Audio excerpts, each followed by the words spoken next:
ఉండండి. మీరు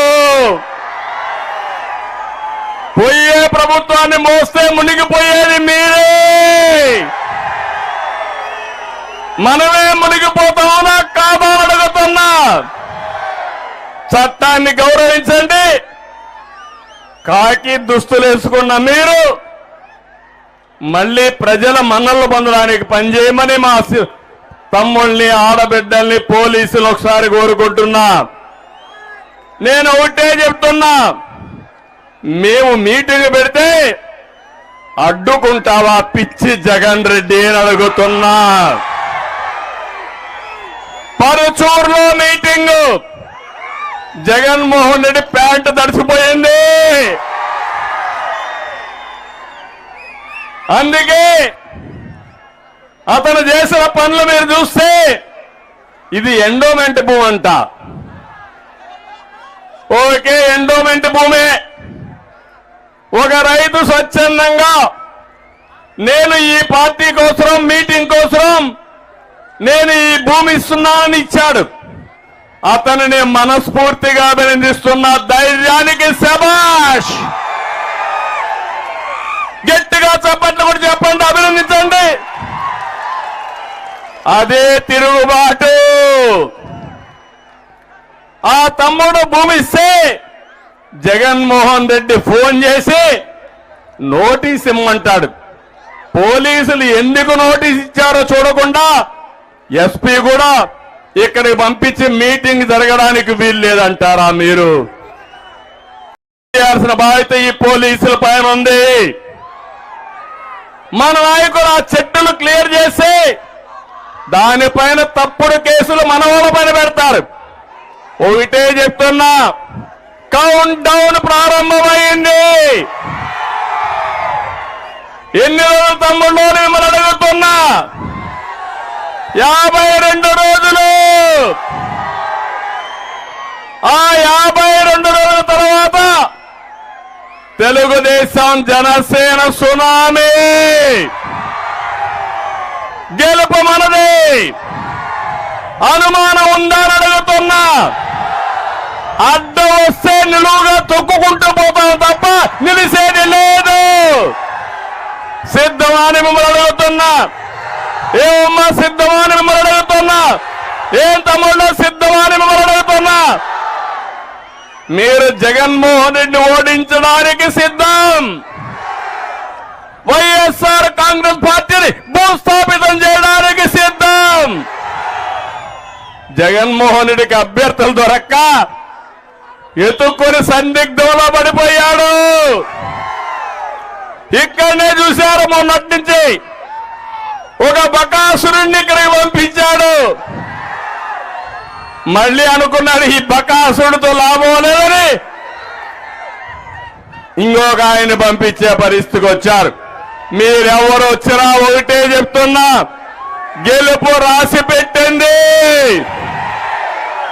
కాసుకో జగన్మోహన్ రెడ్డి. నీ పులివెందల కూడా వై నాట్ పులివెందల? అవునా కాదా అని అడుగుతున్నా.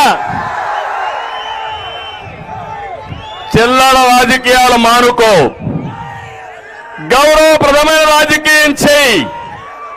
నేను కూడా నీ మారిగా ఆలోచించుంటే నువ్వు మీ ఇంట్లో నుంచి బయట వచ్చేవాడు అని అడుగుతున్నా. నా రాజకీయాల ముందర నువ్వు ఒక బచ్చా. అవునా కాదా? వీళ్ళ నాన్నే భయపడ్డాడు. అలాంటి ఈ బచ్చాకు నేను భయపడాలా తమ్ముళ్ళు అని మిమ్మల్ని అడుగుతున్నా. నేను పనిచేసేది తెలుగు జాతి కోసం, మీకోసం, ఈ పేదవాళ్ళ కోసం, నా తెలుగింటి ఆడబిడ్డల కోసం పనిచేస్తున్నా.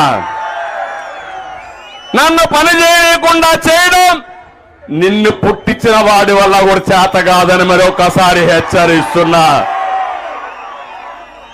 అందుకని నేను ఒకటే మిమ్మల్ని అందరినీ కోరుతున్నా. రాజకీయాల్ని కలుషితం చేసిన వ్యక్తి ఎవరు?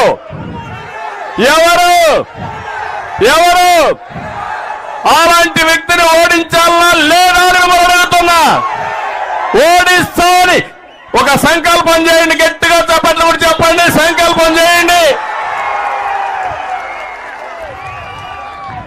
తమ్ముళ్ళు, ఆడబిడ్డలు గుర్తుపెట్టుకోవాలి. నేను ఇక్కడ పర్చూరులోకి వచ్చింది రా కదిలిరా అంటే నా కోసరమో జనసేన కోసరమో తెలుగుదేశం కోసరం కాదు, మీ అందరి భవిష్యత్తు కోసరం, మీ పిల్లల భవిష్యత్తు కోసరం, ఈ ఆడబిడ్డల భవిష్యత్తు కోసం నేను ఈరోజు ఈ కార్యక్రమానికి శ్రీకారం చుట్టాను.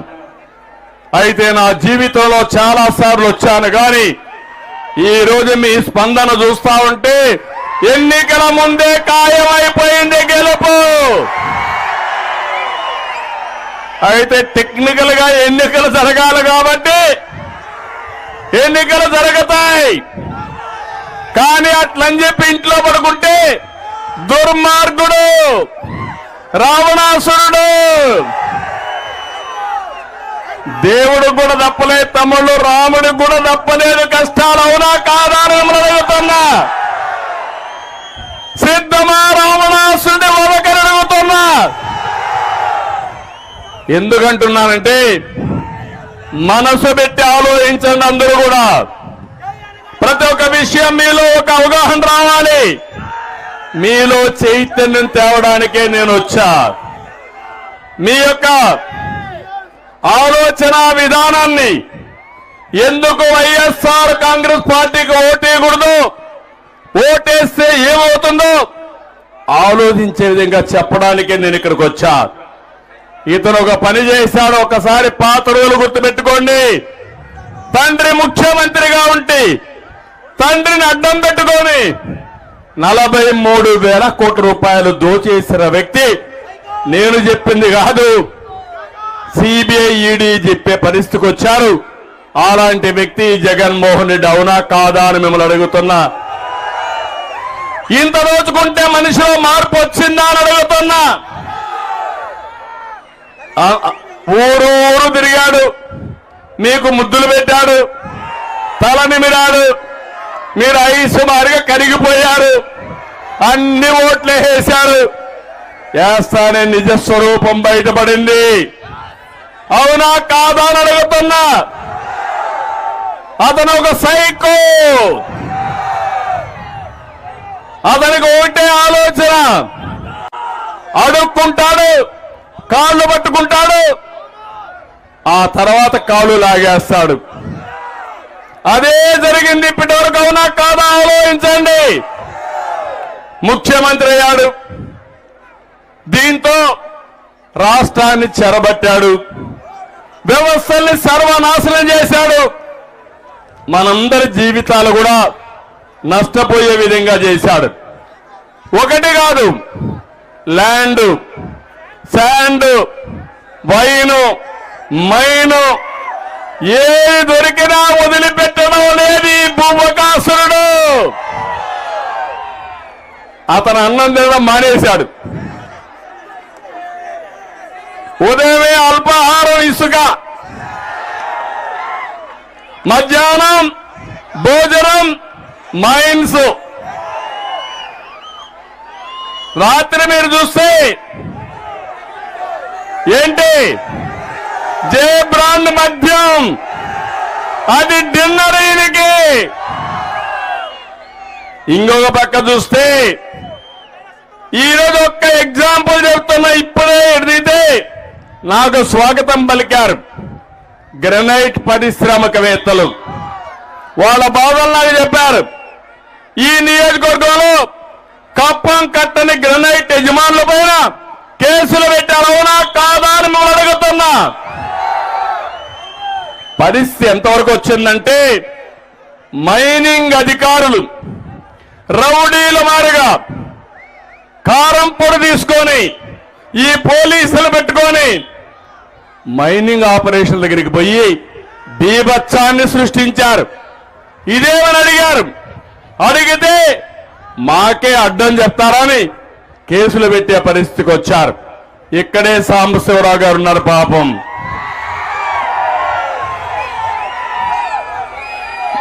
ఆయన పైన కేసులు పెట్టారు.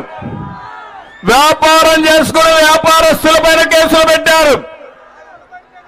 అంటే మీ అధికారం ఉందని ఊరి మీద ఆంబోతులుగా పడితే ఒకటే హెచ్చరిస్తున్నా, నీ ఆంబోతుతనానికి కళ్ళు వేస్తా, మిమ్మల్ని ఎక్కడ పెట్టాలో పెట్టి వాళ్ళు కాపాడుకునే బాధ్యత నాది. ఇక్కడే సాంబశివరావు గారు అయిపోయినాక గొట్టిపాట రవికుమార్ గారు ఉన్నారు. ఇక్కడిని ఎప్పటి నుంచో గ్రనైట్ వ్యాపారం చేస్తాడు, పార్టీని మారమన్నారు. నువ్వు చెప్పడం ఏంటి, నేను రావడం ఏంటి, నేను రాను పో, దిక్కున్న దగ్గర చెప్పుకోమని గొట్టిపాటి రవికుమార్ ఛాలెంజ్ చేశాడు. 350 కోట్ల రూపాయలు ఫైన్ వేశారు. మొత్తం 10 ఏళ్లు చేసినా అంత డబ్బులు రాదు. దాంట్లో ఏం చేయాలో దిక్కు తెలియకుండా సుప్రీంకోర్టు వరకు వెళ్ళి దాన్ని కాపాడుకుని ఆయన అరెస్ట్ కాకుండా ఉన్నాడంటే ఎంత వేధించారో మీరు చూడాల్సిన అవసరం ఉంది. నేను అడుగుతున్నా, ఇక్కడుండే మీరందరూ బాధితులే, అవునా కాదా అని మిమ్మల్ని అడుగుతున్నా.